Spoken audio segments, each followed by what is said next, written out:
جو امانت جو بوجھ پوری زمین نہیں اٹھا سکی، پورا آسمان نہیں اٹھا سکا، پورے پہاڑ نہیں اٹھا سکے، وہ قلب مصطفیٰ تنہا اٹھا لیا۔ کس کو دیکھا یہ موسیٰ سے پوچھے کوئی، آنکھ والوں کی ہمت پہ لاکھوں سلام۔ جس کو بارے دو عالم کی پرواہ نہیں، ایسے بازو کی طاقت پہ لاکھوں سلام۔ جبرائیل امین علیہ السلام نے 3 مرتبہ سینے سے سینہ لگایا، چوتھی مرتبہ جب کہا اقرأ بسم ربک الذی خلق، تو میرے آقا نے پڑھا۔ آیتیں کہاں تک آئیں؟ علم الانسان ما لم یعلم، 5 آیتیں لے کر جبرائیل امین آئے تھے، 5 آیتیں۔ میرے عزیزو، قرآن کی یہ آیتیں معمولی نہیں ہیں۔ جب نبی پاک صلی اللہ علیہ وسلم پر انہوں نے تلاوت کی، حضور فرماتے ہیں حضور کے پورے جسم کے بال کھڑے تھے، تیز پسینہ بہ رہا تھا، اور بہت تیز ٹھنڈک محسوس بھی ہو رہی تھی، ٹھنڈک بھی لگ رہی ہے اور پسینہ بھی تیز آ رہا ہے۔ نبی پاک صلی اللہ تعالی علیہ وسلم اتر کر کے آئے غار حرا سے سیدھے ام المومنین خدیجۃ الکبریٰ کے پاس، اور ماں خدیجۃ الکبریٰ رضی اللہ تعالیٰ عنہا نے یہ کیفیت دیکھی تو پوچھا ہوا کیا آپ کے ساتھ؟ حضور نے فرمایا زملونی زملونی، مجھے جلدی چادر اڑا دو، کمبل اڑا دو، اس لیے کہ وحی کے اترنے کا جو اثر تھا وہ بہت سخت تھا۔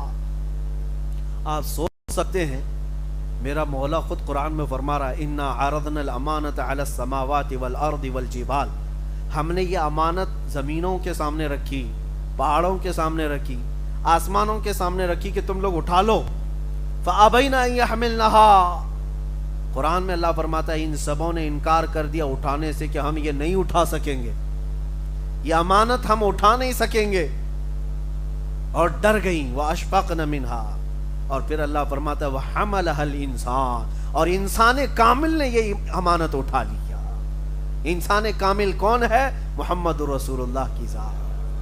آپ سوچ سکتے ہیں جو امانت جو بوجھ پوری زمین نہیں اٹھا سکی، پورا آسمان نہیں اٹھا سکا، پورے پہاڑ نہیں اٹھا سکے، وہ قلب مصطفیٰ تنہا اٹھا لیا۔ کس کو دیکھا یہ موسیٰ سے پوچھے کوئی، آنکھ والوں کی ہمت پہ لاکھوں سلام۔ جس کو بارے دو عالم کی پرواہ نہیں، ایسے بازو کی طاقت پہ لاکھوں سلام۔ اس نبی مکرم صلی اللہ تعالی علیہ وسلم نے وہ بوجھ اٹھایا تھا، امانت اللہ کی امانت جو پوری زمین کو اٹھانے کی طاقت نہیں۔ اور پھر دوسری جگہ سورہ حشر میں مولا نے کیا فرمایا؟ لو انزلنا هذا القرآن على جبل لرأيته خاشعا متصدعا من خشیۃ اللہ، اگر ہم قرآن کو پہاڑوں پر اتارتے اللہ کے خوف سے یہ ریزہ ریزہ ہو جاتے۔ ہم نے دیکھا ہے ابھی بدر کے میدان میں جو جنگ ہوئی تھی 17 رمضان المبارک کو، 313 صحابہ وہاں تھے، لیکن ان کی مدد کے لیے اللہ نے 5000 فرشتے اتارے تھے۔ تو علماء وہاں کے متعلق ایک بات بیان فرماتے ہیں، ایک پہاڑ ہے وہاں پر جس پر فرشتے اتارے گئے، اس پہاڑ کو دیکھا گیا تو بالکل ریت کا ایسا، باقی سارے پہاڑ پتھروں کے، کالے کالے پتھر، ایک پہاڑ بیچ میں ریت کا، واللہ عالم۔ لیکن فرمایا بزرگوں نے کہ یہ نوری مخلوق کے اترنے کی وجہ سے ریزہ ریزہ ہو، فرشتوں کے اترنے سے۔ باقی اللہ رب العزت جسے محفوظ رکھنا چاہے، یہ منقول بات میں آپ کے سامنے رکھ رہا ہوں، اور قرآن جس پر اتارا جاتا وہ تو پہاڑ بالکل ریزہ ریزہ ہو جاتا۔ میں کبھی یہی سوچتا ہوں پہاڑوں کے اندر اتنی طاقت نہیں کہ وہ قرآن کی امانت اٹھا سکیں، لیکن میرے مصطفیٰ کریم صلی اللہ علیہ وسلم نے وہ بوجھ اپنے قلب پر اٹھا لیا۔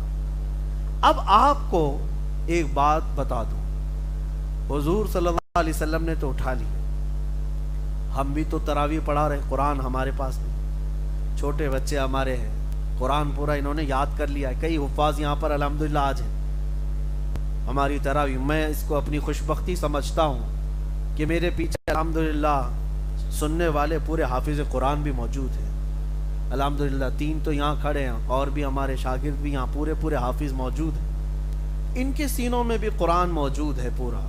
میں یہ پوچھتا ہوں تو کیا ان کے قلب، ان کے دل بھی پہاڑوں سے زیادہ مضبوط ہیں کہ انہوں نے بھی اٹھا لیا ہے؟ بات دراصل یہ ہے، میں اس کو ایک مثال سے بتاتا ہوں۔ کرنٹ جو ہے، بجلی ایک جگہ کہیں پر سٹاک کی جاتی ہے، جمع کی جاتی ہے، اور اس کے بعد محلے میں ڈائریکٹ والے جو وائر ہے اس سے آپ بجلی کو، اس کے بلب کو لگا کر کے دیکھو یا فین کو لگا کے، فوراً جل کے گر جائے گا، فوراً جل کر کے گر جائے گا۔ تو بجلی سٹاک جہاں ہوتی ہے وہاں سے پہلے محلے میں ایک ٹرانسفارمر رہتا ہے، اور اس میں کرنٹ آتا ہے اور بٹ جاتا ہے، اس کا پاور الگ الگ ہو کر کے جتنے پاور کی سپلائی کی ضرورت گھروں میں ہوتی ہے اتنے پاور کا کرنٹ آتا ہے۔ اس میں بھی 3 فیز ہے، تھوڑا ہائی پاور کا لائن لینی پڑتی ہے، لیکن جہاں سے کرنٹ جمع ہو رہا ہے ڈائریکٹ بڑا وائر کوئی بھی بلب کے لیے، فین کے لیے مفید نہیں، لگاؤ تو سب جل جائے گا، اڑ جائے گا۔ ٹرانسفارمر سے ٹرانسفر ہو کر کے جو پاور کم ہو کر کے آئے گا، پھر سارے بلب بھی روشن ہوں گے، فین بھی چلیں گے۔ تو یہ علم الہی سے اترا ہوا قرآن ڈائریکٹ یہ چھوٹے دلوں پر آ ہی نہیں سکتا۔ اللہ نے اپنے علم پاک کو سب سے پہلے قلب رسول پر اتارا، قلب مصطفیٰ نے یہ اٹھا لیا امانت، اور وہاں سے ٹرانسفر ہو کر پوری کائنات میں جتنے حفاظ ہیں سب کے سینوں پر جاتا ہے۔ اور ہر حافظ اگر آج قرآن کی امانت کو اٹھایا ہے تو وہ اس کی اپنی محنت نہیں، یہ مصطفیٰ کے بدولت اٹھایا ہوا ہے۔ نبی پاک صلی اللہ تعالی برکت ہے، اسی لیے سچ فرمایا بریلی کے امام نے، وہ جو نہ ہو تو اگر حضور نہ ہوتے تو پھر یہ امانت کا بوجھ نہیں اٹھا سکتے۔ جتنوں کے سینے میں ہے یہ سپلائی سیدھے مدینے سے ہو کر آ رہا ہے۔ ہمارے ایک استاد تھے، بزرگ استاد، وہ فرماتے تھے حافظوں کو آپ دیکھیں کبھی یہ تلاوت کرتے ہیں یا پڑھتے ہیں، قرآن پڑھتے ہیں، مدرسوں میں خاص طور پر جا کر کے دیکھیں ان کے یاد کرنے کا طریقہ، ہم کو کسی نے نہ بتایا اور نہ ہم نے کبھی شاگردوں کو یہ کہا کہ یوں یاد کرو، یاسین والقرآن الحکیم، یہ کیا ہے جھومنا؟ نہ ہم کو کبھی کسی استاد نے سکھایا تھا کہ جھوم جھوم کے پڑھنا چاہیے، نہ ہم نے کبھی کسی سے کہا، لیکن جاؤ کسی بھی مدرسے میں یہ بتایا نہیں جاتا ہے جھوم جھوم کر کے یاد کر، وہ خود ہی جھومتے رہتے ہیں۔ آپ اپنے گھر کا بچہ لا کر ہمارے مدرسے میں بٹھاؤ، 4 دن کے بعد وہ جھومنا نہ شروع کرے تو مجھ سے پوچھو۔ اگر قرآن پڑھنے کے لیے اس کو بٹھایا جائے تو وہ جھومنے لگے گا، یاسین والقرآن الحکیم انک لمن المرسلین۔ یہ منڈی ہلتی کیوں ہے؟ یہ شیک کیوں ہو رہا ہے؟ یہ پوری باڈی کیوں ہلتی ہے؟ اس کے متعلق ہمارے ایک بزرگ استاد ہیں، انہوں نے فرمایا تھا کہ جب قرآن کی پہلی آیتیں اتری تھی غار حرا میں، پہلی آیتیں اقرا سے لے کر علم الانسان ما لم یعلم تک، تو یہ 5 آیتیں جب اتری تھی تو میرے آقا کی پوری باڈی ہل گئی تھی، نبی پاک صلی اللہ تعالی علیہ وسلم جھوم گئے تھے۔ ان آیتوں کا بوجھ تھا یا یہ اس امانت کا اثر تھا کہ حضور پاک صلی اللہ تعالی علیہ وسلم ہلتے رہے، حرکت کرتے رہے۔ وہ ہمارے استاد فرماتے ہیں اس حرکت کا اثر آج تک ہے، جو بھی قرآن یاد کرتا ہے خود ہی حرکت کرنے لگتا ہے، وہ اثر آج تک موجود ہے۔ جو بھی قرآن پاک آج یاد کرتا ہے وہ اسے بتانے کی ضرورت نہیں، خود ہی ہلتا رہتا ہے۔ یہ قرآن پاک۔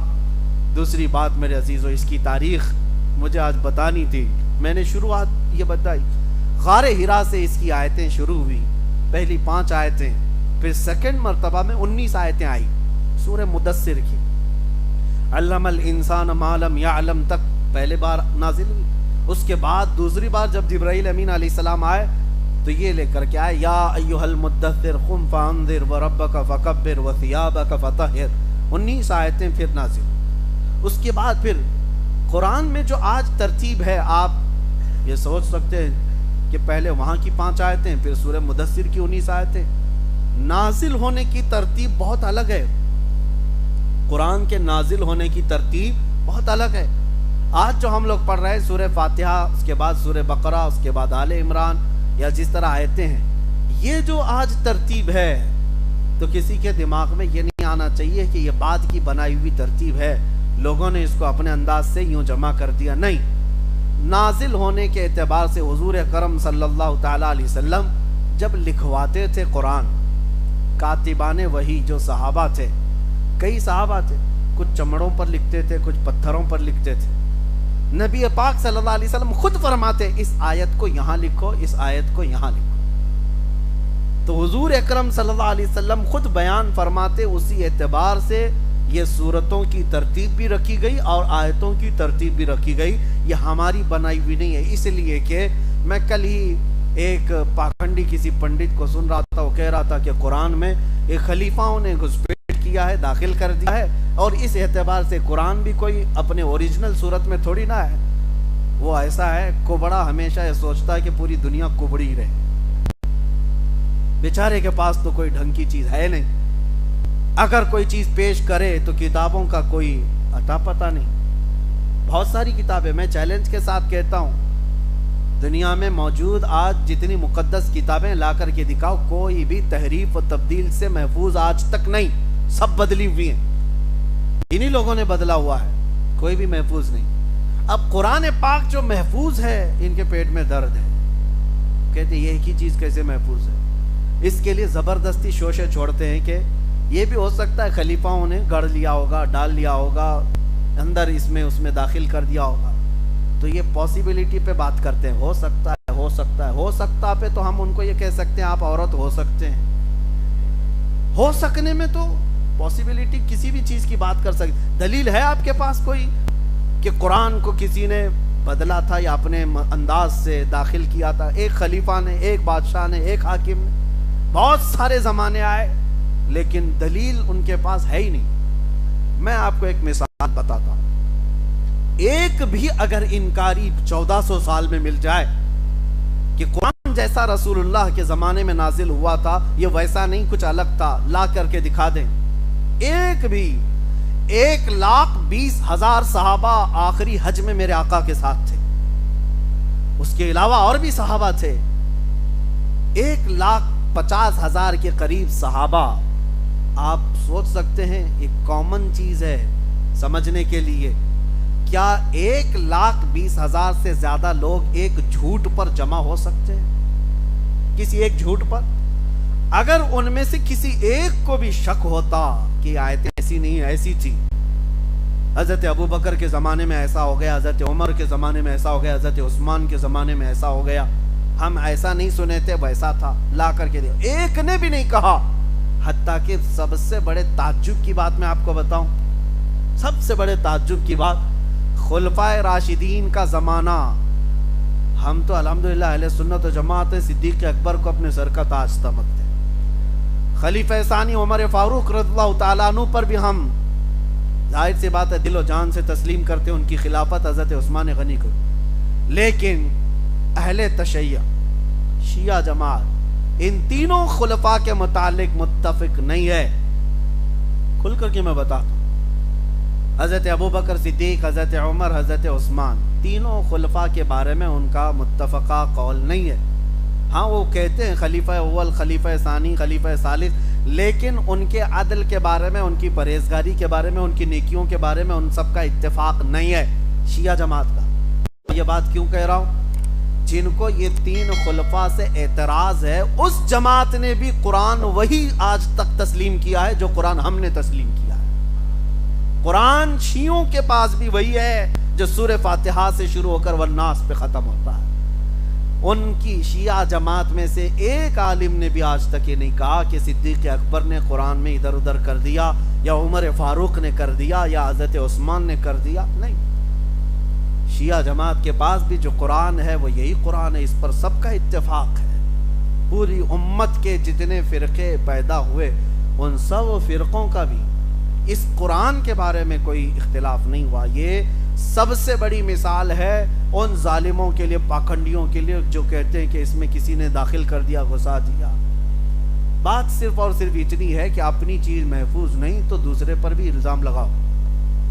اپنا گھر تو ٹھیک ہے نہیں، دوسرے کے گھر کو بھی بول دو کہ یہ صحیح نہیں. لیکن قرآن عظیم جس طرح میرے آقا صلی اللہ علیہ وسلم کے زمانے میں نازل ہوا تھا، اسی صورت میں آج تک محفوظ ہے. آج تک قرآن پاک محفوظ ہے. اب چلیے دوسری بات میں آپ کے سامنے رکھتا ہوں. حضور صلی اللہ علیہ وسلم کے بہت سارے معجزے ہیں. چاند کے 2 ٹکڑے فرمایا حضور. مانتے ہیں کہ نہیں مانتے آپ؟ سورج کو حضور پاک نے پلٹایا، تسلیم کرتے ہیں کہ نہیں؟ میرے آقا صلی اللہ علیہ وسلم نے انگلیوں سے پانی کے چشمے جاری کیے، مانتے ہیں نا حضور کے یہ معجزے؟ لیکن دیکھا ہے آپ نے؟ آپ یہ معجزے جب غیر مسلموں کے سامنے کہیں گے تو کہیں گے ہمارے بھی بڑے لوگ ایسے سب کر کے گئے، وہ پہلے کی باتیں کہیں گے، وہ نہیں مانیں گے۔ لیکن میرے عزیزو، تمہارا سینہ فخر سے چوڑا ہونا چاہیے، آج تک میرے آقا صلی اللہ علیہ وسلم کا زندہ معجزہ کوئی ہے تو قرآن پاک۔ یہ چیلنج پہ چیلنج دینے والی کتاب ہے، اللہ نے اس میں چیلنج دیا ہے ان ظالموں کو کہ لاؤ، اگر یہ اللہ کی کتاب نہیں ہے تو ایسی ایک کتاب تم بھی بنا کے لاؤ۔ پوری کتاب نہیں لا سکتے تو ایک سورہ بنا کے لاؤ، سورہ نہیں تو 10 آیتیں بنا کے لاؤ۔ کون سا بڑا کام تھا یہ؟ 1400 سال سے کیوں نہیں کیا؟ نہیں کر سکے۔ بعض لوگ ارے اب تو ٹیکنالوجی کا دور ہے، کمپیوٹر کا زمانہ ہے، بنا لیتے، کرائے کے لوگوں کو بٹھا کر کے عربی ادھر سے ادھر کر کے ایک کتاب بنا لیتے۔ نہیں بنا سکتے، کیونکہ قرآن صرف عربی لکھنے کا نام نہیں ہے، قرآن کی ایک ایک آیت معجزہ ہے، ایک ایک آیت معجزہ ہے۔ قرآن 1400 سال پہلے خبریں دے رہا ہے، آج وہ چیزیں واقع ہو رہی ہیں، تم کیسے خبریں دو گے؟ تم کیسے خبریں دو گے؟ آج خبریں دو گے کہ 1400 اب اور زمانہ 40 سال کے بعد ایسا ہوگا، اٹکل پچھو تو مار سکتے ہو، لیکن قرآن جو ہے وہ حقانیت اور صداقت کی بات کرتا ہے، صداقت کی بات کرتا ہے۔ یہ چیزیں کہاں سے لائیں گے آپ؟ میرے عزیزو، میں آج آپ کو قرآن کی طرف راغب کرنے کے لیے ایک بات اور بھی کہتا ہوں۔ دنیا میں تمہارا امتحان ہوگا، تمہیں آزمایا جائے گا۔ آج میڈیا کے ذریعے سے دیکھا بھی جا رہا ہے، کوئی بابا پرچیاں نکال کر کے لوگوں کے دماغ میں کیا کیا ہے وہ سب بتا دیتا ہے۔ لوگوں کو ایسا لگتا ہے ارے ہاں کیا چمتکار ہے بابا کا۔ میں وہ چمتکار کے بارے میں بتاتا ہوں، اور تھوڑا انتظار کرو۔ اللہ تبارک و تعالی ہر چیز کو واضح کر کے سامنے لاتا ہے، انتظار کرو۔ لیکن ایمان والوں کے لیے امتحان یہ ہے، تم دنیا میں کسی چمتکار کو دیکھ کر کے گرویدہ مت ہو جانا، میاں یہ تو بابا ہے، بھی دجال آنا باقی ہے، یہ تو پرچی دکھا رہا ہے، دجال تو بارش برسا کے دکھائے گا۔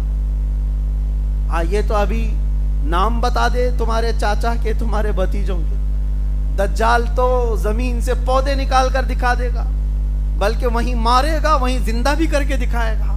یہ تو میرے آقا نے پہلے سے فرمایا۔ تو کیا ایسی حرکتیں کر کے دکھا دینے پر تم فوراً آمنا صدقنا کہو گے؟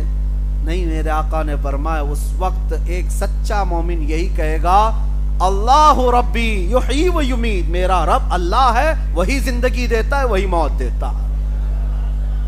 آنکھوں پر پٹی تو پڑ سکتی ہے، شعبدہ بازی ہو سکتی ہے، جادوگری تو دنیا میں موجود ہے، تمہاری نظر بندی تو ہو سکتی ہے، لیکن حقیقت میں اشیاء کو بدلنا صرف اللہ کی قدرت میں ہے۔ اسی لیے میرے عزیزو، قرآن کی سچائی پر یقین رکھو، تمہیں ادھر ادھر جانے کی ضرورت نہیں، یہ اللہ کا کلام کافی ہے۔ وَنُنَزِّلُ مِنَ الْقُرْآنِ مَا هُوَ شِفَاء، اللہ نے فرمایا ہم نے ہر وہ چیز اتار دی ہے اس قرآن میں جو مومنوں کے لیے رحمت بھی ہے اور شفا بھی ہے، مومنوں کے لیے رحمت بھی ہے اور شفا بھی ہے۔ قرآن کی تاریخ میں ایک چیز میں آپ کو بتا دوں، یہ ایسا معجز کلام ہے، معجز کا مطلب عاجز کرنے والا کلام۔ آپ کو کیا لگتا ہے اس کا جواب کوئی لایا نہیں ہوگا؟ اب تک لانے کی کوشش کیے تھے عرب لوگ، اور وہ بھی بھاڑے کے لوگ، کرائے کے لوگ، شاعر لوگ۔ مکہ والے پریشان ہو گئے آیتیں سن سن کر کے۔ حضور فرماتے لاؤ ایک آیت، لاؤ 10 آیتیں، لاؤ ایک سورہ، کیونکہ تمہاری زبان بھی وہی ہے جو قرآن کی زبان ہے، کیوں نہیں لاتے بنا کر کے؟ ان کی طاقت نہیں ہوئی تو یمن کے، شام کے، جگہ جگہ کے جو بڑے بڑے فصیح و بلیغ شاعر تھے ان کو لے کے آئے، کہا کہ جتنے پیسے چاہیے لے لو، یہ قرآن کا جواب لکھ کر کے لاؤ۔ تو پیسے تو لے کر کے گئے، 1 سال تک کھا پی کر کے دوسرے سال آئے اور کہا کہ نہیں بنا پایا، اور تھوڑے پیسے دے دو۔ بڑے بڑے مالداروں نے دوسرے سال پھر پیسے دیے، جاؤ کچھ تو بنا کے لاؤ۔ دوسرے سال گئے سال بھر حج کے موسم میں آتے تھے سارے لوگ مکہ میں جمع ہوتے تھے. اب ان کو ڈر لگنے لگا دوسرے سال اگر نہیں لے کے جائیں گے تو یہ عرب کے بڑے بڑے سر پھرے سیٹ لوگ جو ہے مار ڈالیں گے. تو کچھ نہ کچھ بنا کے لے کے آئے شاعر لوگ. ابھی ہم نے آج پڑھی ہے قرآن کی سورہ القاریعۃ ما القاریعۃ وما ادراک ما القاریعۃ. اللہ نے فرمایا وہ چنگھاڑنے والی قیامت کا تذکرہ ہے اس میں. چنگھاڑ کیسی چنگھاڑ جو قیامت کے وقت آئے گی کہ انسان روئی کے پھائے کی طرح اڑ رہے ہوں گے. یعنی تمام پہاڑوں کو دیکھو کہ تم ہوا میں اڑ رہے ہوں گے, گردش کر رہے ہوں. یہ قیامت کا منظر ہے اس میں سورہ میں. القاریعۃ ما القاریعۃ وما ادراک ما القاریعۃ. اس سورے کے وزن پر انہوں نے بھی ایک بنا لیا لے کر کیا الفیل ما الفیل وما ادراک ما الفیل خرطومہ طویل. عربی میں جس کا مطلب یہ ہوتا ہے ہاتھی, تم کیا جانو ہاتھی. ہاتھی کیسی ہوتی ہے, اس کی سونڈ لمبی ہوتی ہے, دم چھوٹی ہوتی ہے, پیٹ بڑا ہوتا ہے, پیر اونچے ہوتے ہیں. لے کر کے آئے مکہ والوں کے سامنے تلاوت کیا الفیل میں, سب گھبرا کے کھڑے ہو گئے اور سب کہنے لگے کیا بکواس ہے, کیا بکواس ہے. ہاتھی تم کیا جانو ہاتھی, سونڈ لمبی ہوتی ہے, پونچھ چھوٹی ہوتی ہے, یہ کوئی سورے بنا کر کے لائے ہو. بہت پھٹکار کھائی اور خود ہنسنے بھی لگے. خود بنا کر کے لائے اور خود ہنسنے بھی لگے, ہم نے کیا بنا دیا. کہا اس بار تمہیں جو ہے وارننگ دیتا ہوں. بڑے سیٹ نے کہا اگر تیسرے سال خالی ہاتھ آئے تو مارے جاؤ گے, قرآن کے جواب میں کچھ تو لے کے آؤ. یہ کوشش میاں پہلے سے ہوتی رہی ہے. بیچارے آج میڈیا کے ایک میز پر بیٹھ کر کے کہتے ہیں کہ 26 آیتیں نکال دیں گے. وہ بڑے بڑے عرب نہیں کر پائے, یہ لوگ کریں گے جن کو پیشاب کا طریقہ نہیں معلوم. قرآن کی 26 آیتوں کے بارے میں میں آپ سے کہتا ہوں تیسرے سال بیچارے کیا کیے, کہا کہ آپ بنانے کی ہمت نہیں ہے. اب ہاتھی کا بنائے پھر اگلے سال گھوڑے کا نہ بنا لیں. بناتے نہیں, قرآن میں کچھ اگر نقص ہے عیب ہے تو اس کو ڈھونڈ کے لے جاتے جو عربی گرامر سے گرے ہوئے. تو 4 لفظ ڈھونڈ کے لائے, وہ 4 لفظ قرآن کے اندر کے ڈھونڈ کے لائے کہ یہ عرب وہ نہیں بولتے, ایسی بات قرآن میں آئی ہے. فصیح نہیں ہے, یہ فصیح عربی سے گری ہوئی چیز. وہ کیا تھے؟ 4 لفظ تھے. حضوا, حضوا کا مطلب ہوتا ہے مذاق, لیکن قرآن میں حضوا عرب لوگ اس کو استہزاء کہتے تھے. قرآن میں دوسرا ایک لفظ استعمال ہے وہ کبار, بوڑھے کو کہتے ہیں, لیکن عرب لوگ کبار نہیں کبیر استعمال کرتے تھے. اور قرآن میں ایک لفظ استعمال ہے عجاب, عرب لوگ عجاب نہیں عجیب استعمال کرتے. عجیب و غریب چیز کو قرآن میں عجاب آیا ہے. تو کہنے لگے ایسے ورڈز آئے ہیں قرآن میں جو عرب یوز نہیں کرتے. عرب لوگ جو یوز کرتے ہیں وہ فصیح زبان ہوتی. لشیء ہے, لشیء ہونا چاہیے. 4 غلطیاں ڈھونڈ کے لائے, اور جب وہ آئے تو مکہ والے خوش ہو گئے, چلو کچھ تو لائے, 3 سال پیسے کھا کر کے.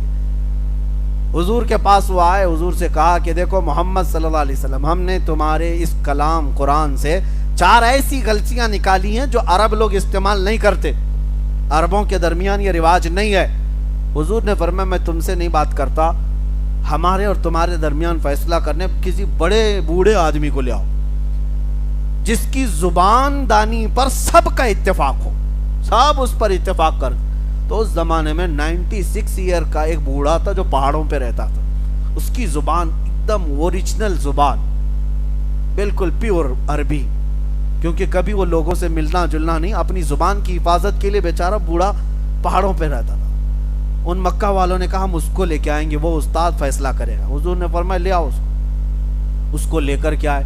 جب وہ بوڑھا آیا تو حضور بیٹھے ہوئے تھے. بڑے لوگوں کے آتے ہی تعظیم کی جاتی تھی, حضور کھڑے نہیں ہوئے, حضور بیٹھے رہے. وہ بوڑھا دیکھتا رہا اور آ کر کے حضور کے سامنے بیٹھ گیا تو حضور کھڑے ہو گئے. جب وہ بیٹھا حضور کھڑے ہو گئے تو وہ گھبرا کے وہ بھی کھڑا ہو گیا. حضور پھر بیٹھ گئے, وہ پھر بیٹھ گیا. حضور نے فرمایا یہاں نہیں, یہاں بیٹھو بازو. اس کو وہاں سے اٹھائے, بازو میں بیٹھے. اس کے بعد پھر حضور نے فرمایا نہیں نہیں ادھر نہیں, ادھر بیٹھو. 96 سال کے بوڑھے کو اٹھاؤ بٹھاؤ, ویسے ہی بوڑھے سٹیا جائے.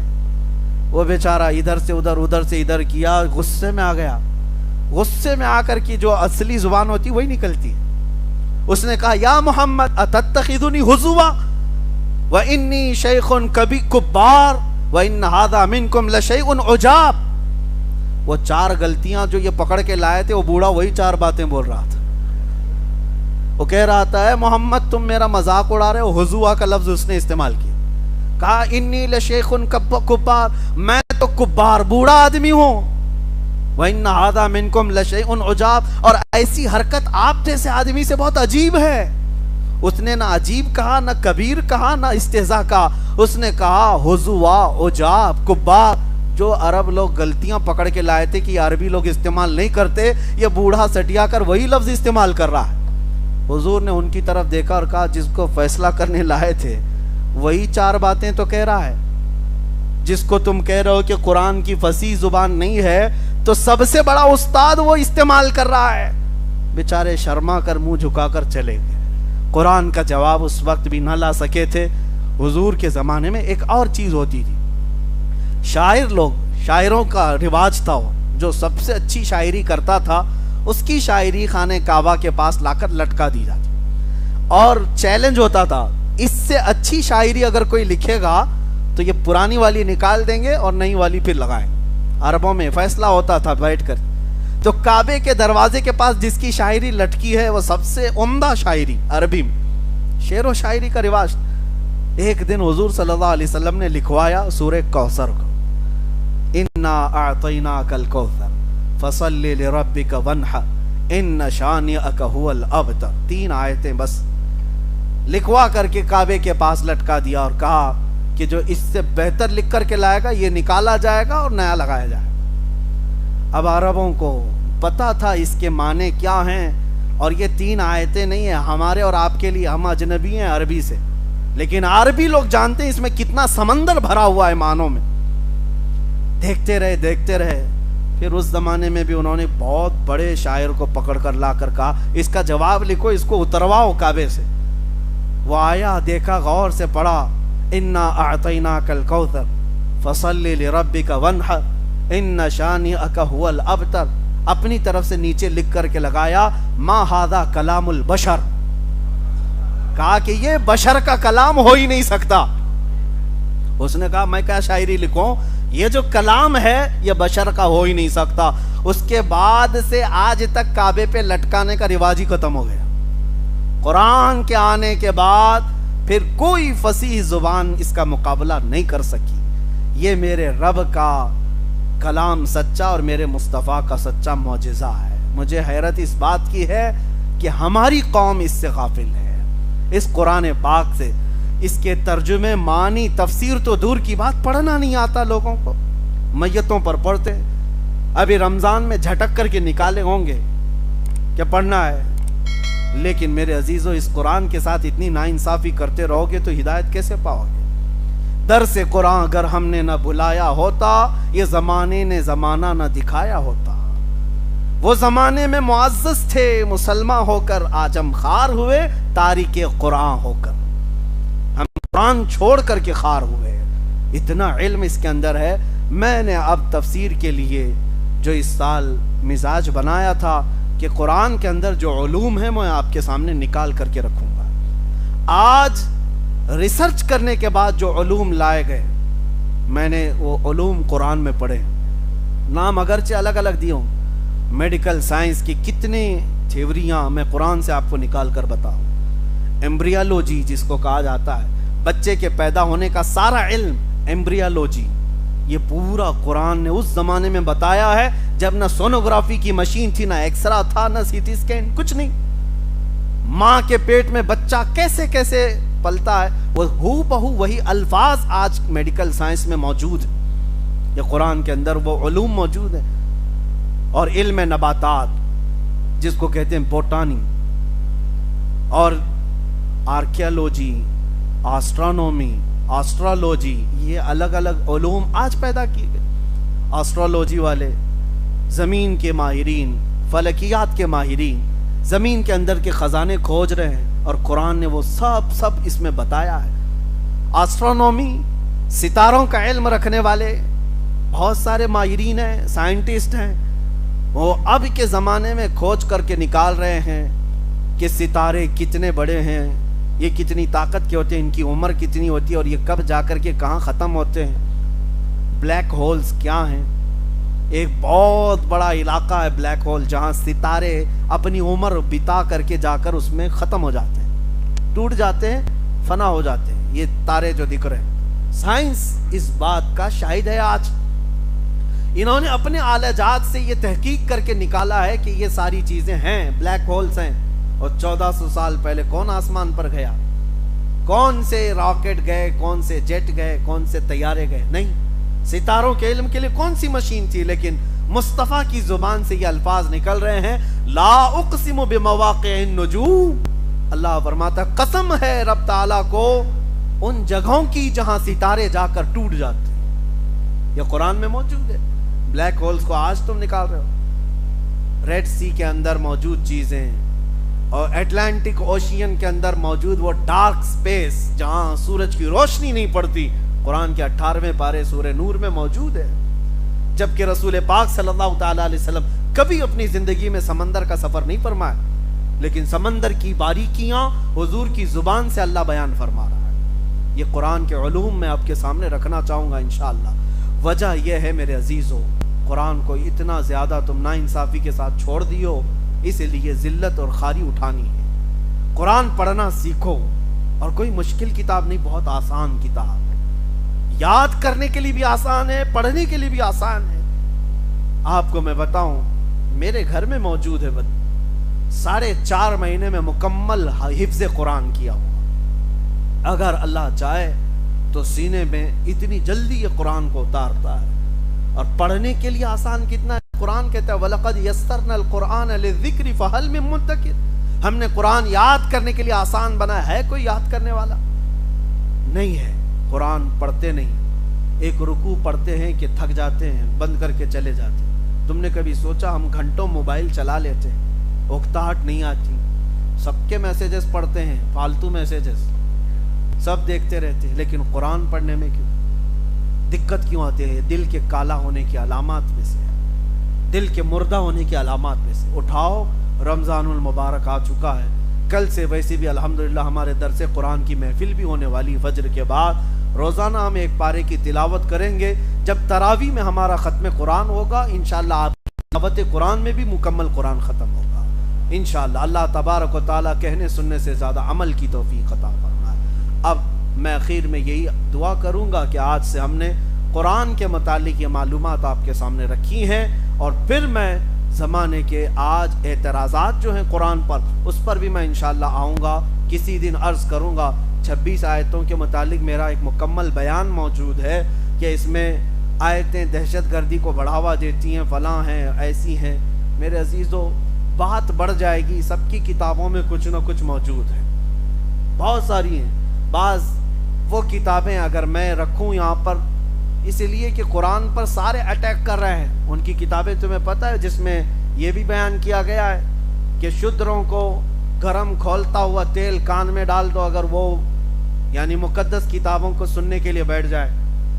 یہ سب کتابوں میں موجود. کسی کتاب میں وہ حوالے کے ساتھ رکھوں گا, آج میں اوپنلی اس طرح کہہ رہا ہوں. یہ بھی موجود ہے دوسری کتابوں میں, دوسرے ریلیجین جہاں پر مقدس کتابیں مانی جاتی ہیں, کاٹ کاٹ کے ٹکڑے کر دو, جو دھرم ویرودھی ہے, فلاں ہے, سب جگہ موجود ہے. ہم نے تو کسی کو کاٹ کاٹ کر ٹکڑے کرنے کا حکم قرآن میں نہ پڑھایا ہے نہ سنا ہے. قرآن رحمت کی کتاب ہے, لیکن اس میں جہاں باتیں ہیں وہ کس لیے آئی وہ بھی میں بتاؤں گا, کس کانٹیسٹ میں بیان کی گئی ہے, کیا موقع محل رہا ہے, وہ سب انشاءاللہ العزیز رکھیں گے ہم.